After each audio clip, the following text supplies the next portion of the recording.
कोई और रास्ता नहीं है? देखो बेटा, जहर का इलाज जहर से ही होता है? और फिर दुनिया को दिखा दो कि तुम्हारे लिए लड़कियों की कमी नहीं है। यूं शादी सोचा यूं हो गई, और क्या, दूसरों को जलाने का अच्छा मौका मिलेगा।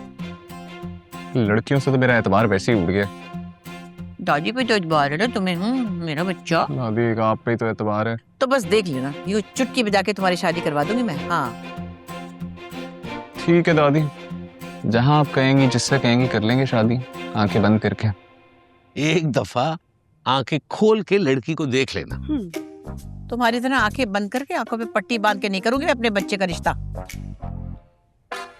इसकी पसंद को कोई मुझसे बेहतर नहीं समझ सकता, इसीलिए इसने उसी लड़की को पसंद किया जिसे मैंने चुना था इसके लिए। ये सब बस कर दें यार। और तुम ऑफिस टाइम में यहाँ पे क्या कर रही हो? मैं काशान से शॉर्ट लीव लेकर आई हूँ और घर में मेरा बॉस बनने की जरूरत नहीं है। वैसे तुम्हें इंसान बनने की अशद जरूरत है। दादी, मुझे तो समझ में नहीं आती कि इसने आपके ऊपर क्या पढ़ के फूका है जो हर वक्त आप इसके गुण गाती रहती हैं।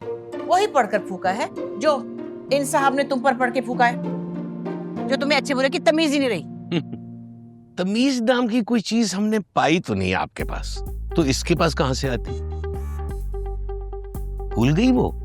बदजुबानी की वजह से प्रोफेसर कुतुबुद्दीन ने लेक्चर रूम से निकाल दिया था। और तुम कितनी अच्छी तरह भूल गए कि याद है तुम अपने लफंगे दोस्तों के साथ एक बुरे म्यूजिक के ऊपर बस में डांस कर रहे थे, शोर मचा रहे थे। एक हफ्ते के लिए एक्सपेल कर दिया था तुम्हें। अरे हम लाइफ एंजॉय करते थे, तुम्हारी तरह वुडी डू लेकर नहीं घूमते थे कैंपस में। एडी साहब चलें यहाँ से यार। एक मिनट, अपनी शादी करवा के जाओ, रिश्ता तय करवा के जाओ। तुम्हें क्या लगता है मैं सिर्फ यूं ही बातें कर रही हूँ, मजाक कर रही हूँ क्या? यकीनन अपने मरे हुए शोहर की कसम खा के कहती हूँ, 1 महीने के अंदर अंदर मैं अपने बच्चे की शादी न करवाऊं तो मेरा नाम शफकत मुनीर जंजुआ से बदलकर फत्तो चवारन रख देना। ठीक है, 1 महीने के बाद मुलाकात होगी नाम की तब्दीली की तकरीब में। चलें यार एडी साहब।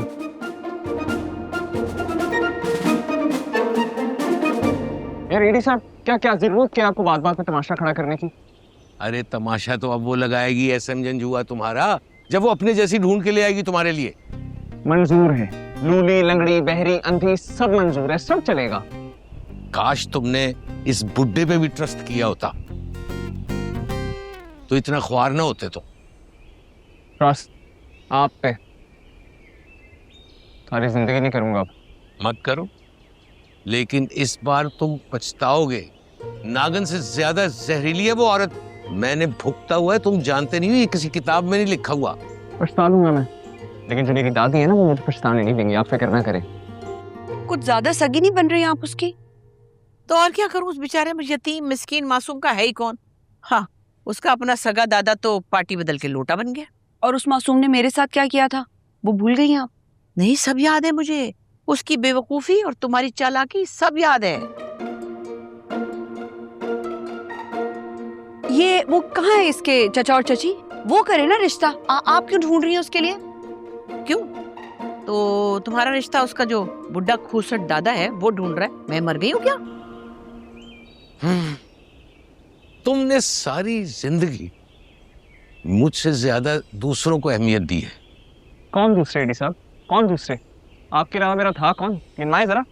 वो आ गई है ना अब, जिसको सर का ताज बना के अपने सर पे तुमने बिठा लिया है। अब वो तुम्हारे लिए तुम्हारा लाइफ पार्टनर भी ढूंढेगी, जिसका अपना लाइफ पार्टनर उसको बर्दाश्त न कर सका और चंद सालों में गुजर गए। तो जो आप ये अपनी पराई औलाद की उंगली पकड़ पकड़ के घूम रहे थे, जो आपको इतनी प्यारी हो गई थी कि आपने अपने सगे पोते को धोखा दिया उसके लिए, वो?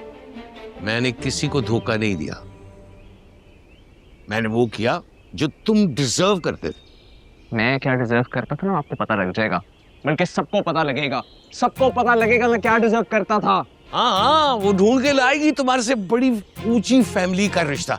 मेरे ख्याल में तो तुम बिल गेट्स के घर भिजवा दो रिश्ते वाली को। मेरी समाज से बात करनी थी। यानी मेरे पोते का रिश्ता अब वो कराएगी?